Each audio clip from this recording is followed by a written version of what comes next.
O professor Romulo, que está aqui conosco, né, fundador da Associação de Docentes, ele é integrante de uma família que foi duramente perseguida pelo regime militar. Seu pai se obrigou a se transferir da cidade de Recife para Fortaleza, que não tinha mais condições de sobreviver no local onde passou a sua existência, né? E seu irmão Ramires, que era estudante no campus de Bananeira da UFPB, teve que se resguardar na clandestinidade para continuar resistindo, né, ao regime militar. Então nós vamos ouvir um depoimento do professor Romulo, professor de engenharia elétrica, no qual ele relata essa situação.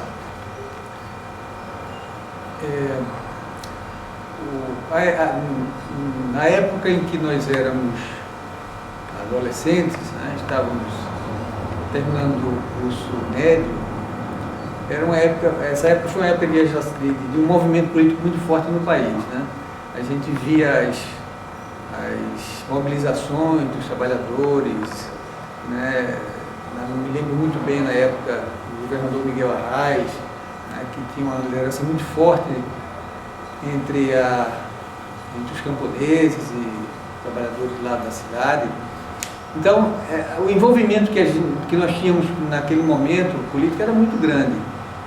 E era natural que a juventude, e isso é uma coisa que nenhum regime forte ou ditatorial vai desmanchar ou desfazer, a juventude natural se envolver com a vida política do país. E naquela época, esse envolvimento, que era muito grande com a força que a UNE tinha, já naquela época, a própria UBS, a gente até fica feliz por ver a UBS hoje ressurgindo e fazendo movimentos muito interessantes, né? Então nós nos envolvimos nos movimentos políticos estudantis, né? Ainda como puramente preocupados com a política, né? Já que meu pai também participava, meu pai era do sindicato dos trabalhadores das empresas de petróleo, né? Que envolvia Esso, Shell, aqueles grupos internacionais. Então o nosso envolvimento era normalmente de boa parte da juventude, né? E isso com o golpe de Estado de 64 e o acirramento da ditadura, né? O fato de você ser estudante com 18 anos, 17 anos e querer participar da política era proibido, quer dizer, você era reprimido militarmente, tá? Quando a gente, como o professor Wagner falou, né, eu e meus irmãos, talvez dos 3 irmãos, eu fui o que menos sofri, mas eu fui detido, tive processo lá na Justiça Militar, mas meus irmãos foram muito mais duramente agredido, né, porque o Romildo passou depois de passar pelo DOI-CODE e ser torturado, ele passou 9 meses detido na casa de detenção, que hoje é a Casa da Cultura em Recife, né? E o meu irmão Ramires, que era o mais novo, ele foi trucidado no Rio de Janeiro, né? Nós tínhamos ligações fortes com o Partido Comunista Patriota Revolucionário naquela época, o PCB era uma das forças de oposição ao regime, porque o regime era militar, né? E na cabeça da gente, a gente entendia que teria que ser pela via militar que a gente ia fazer, contestar o regime que estava no momento, né? Mas é assim, o fato de estarmos na idade da juventude querendo participar da política, isso era o suficiente para sermos perseguidos, né?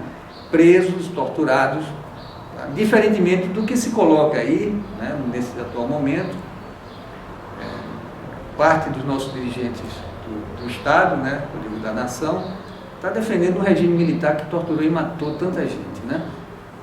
Não havia nenhuma beleza naquela época do ponto de vista político, porque estavam realmente numa época de regime muito violento, né, onde nenhuma atividade de oposição era admitida, nem a oposição formal, que era admitida no próprio Congresso. Sempre se fazia alguma coisa para que os efeitos da oposição não se tornassem, tivessem resultados práticos, né? Não sei. Rômulo, você também participou ativamente do processo de democratização da universidade, né?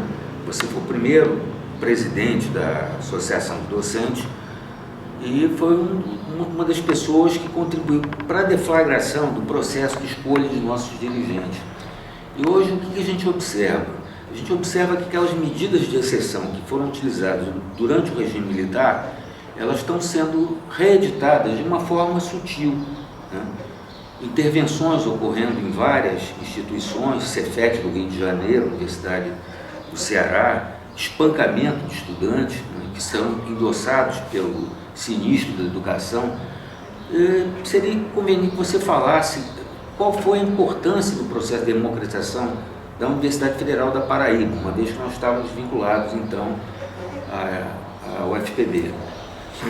Eu acho que tem que ser ressaltado, né, o que você participou. Nós formávamos, assim, um grupo de professores que estávamos preocupados com essa questão do retorno da democracia, né, e da democratização dentro da universidade. E essa luta, né, que nos foi tão cara, eu lembro muito bem, né, o temor que nós tínhamos em 1979, 1980, num momento muito forte da ditadura, nós estávamos brigando aqui, né, um conjunto de docentes e alunos, dos quais também você participava, né? Nós fazíamos aquilo por consciência política, mas ninguém vai dizer que nós não estávamos temerosos. Claro que estávamos temerosos, né? Mas eu acho que o movimento avançou, né? A consciência da democracia foi muito forte e nós tivemos ganhos muito importantes, né? Ganhos que hoje estão sendo, de fato, destruídos a cada dia. Eu sempre coloco, né, que nós estamos, infelizmente, sob a égide de um governo que está destruindo o pouco que se construiu nos últimos 50 anos, né? Esse meio século onde se ganhou depois de passar com tantas dificuldades do ponto de vista da democracia, de termos enfrentado conflitos, né, com governos militares, tudo, os ganhos estão sendo paulatinamente sendo solapados, né, por um grupo de pessoas que, assumindo o poder democraticamente através da eleição, não entendem, né, a destruição que está sendo feita, né? É lamentável tudo isso que está acontecendo, né, a educação sendo colocada como um objetivo de segunda ordem, né, com medidas que estão retirando direitos das pessoas, né, dos trabalhadores, solapando a educação. Então, volta novamente, eu pensei que eu nunca teria mais que me preocupar com isso, eu achei que isso eram direitos que ninguém ia mais tomar, o povo tinha conseguido com sua luta, e com tantas dificuldades, conseguir alguma dessas vitórias, desses direitos, né? Hoje temos novamente que voltar a lutar, não tem jeito, né? Temos que voltar a reagir com tudo isso que está acontecendo. Isso que está sendo registrado no âmbito das universidades federais, dos institutos federais, né, do governo não reconhecer, através do processo de escolha coletivo, um novo reitor, isso é uma coisa vergonhosa, né? É um desrespeito, né, ao interesse da classe universitária, da comunidade universitária. Essa é uma coisa que precisa ser contestada pela comunidade, né, professores e alunos. E os dirigentes têm que entender, né, que a gestão pode melhorar se estiver com os seus dirigentes sendo escolhidos através de um processo de discussão e ter essa escolha reconhecida, né, pela presidência da República. Mais uma questão que eu acho que é crucial. A Associação de Docentes, ela se constituiu defendendo não só um modelo de universidade pública, mas também uma carreira docente, né, uma carreira que consagrasse direitos que são fundamentais para o exercício do magistério, né? E essa carreira ela foi conquistada no curso Maghreb, em 1980, que no caso aqui da universidade, né, absorveu, acho que cerca de 70% dos professores que estavam aqui na condição de professores colaboradores, que era um contrato temporário, né? E você também foi uma das pessoas que muito contribuiu, né, para que essas conquistas elas se efetivassem, né? Hoje o governo está atacando não só os professores, mas os servidores públicos de um modo geral. O que você tem a dizer sobre isso? Essa luta dos professores colaboradores, né, que foi vitoriosa do ponto de vista de que a gente conseguiu uma carreira. Eu acho até que ao longo desse tempo todo a conquista da carreira foi uma vitória importante e que merecia inclusive continuar sendo discutido, porque existem ainda muitas distorções na minha cabeça, entende? Eu acho que a universidade trilhou um caminho de opção, né, que poderia ser, pode ser fruto de discussões quanto a aprimoramento da própria carreira universitária, né, da docência, mas de fato ela hoje está ameaçada, né? Quer dizer, a carreira do professor hoje, ameaçada da docência, está ameaçada, né? O servidor público federal, de uma forma mais geral, não só o docente, ele sofre um ataque virulento, né, do atual governo, e a perspectiva é de que vão ocorrer, digamos assim, violências grandes males ao servidor público, que tenta ser posto para a população como sendo o grande responsável, né, pelo caos que existe aí, né, no país. Quer dizer, colocar como responsabilidade do servidor público os males, né, da gestão do país é um crime, né? Na verdade, o servidor público é a pessoa que muito importante para a população, né?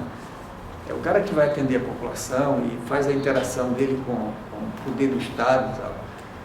Então é lamentável que esse tipo de política esteja sendo levada a efeito, né? Mas a gente entende por quê, né? A gente sabe quais são as ligações, de fato, os objetivos de quem está no poder hoje. Quais são os reais interesses do que acontece hoje no poder federal, né? Então, entendo que não resta mais à comunidade universitária mais opções. A opção é lutar, de fato, retomar a organização, discutir os problemas e tentar reagir ao que está se tentando fazer, que é acabar com o ensino público, né? Um ensino público gratuito, de qualidade, que sempre é uma meta que se colocou lá na frente como um grande objetivo. E é lamentável que não se entenda que sem educação não se faz mais nada, né?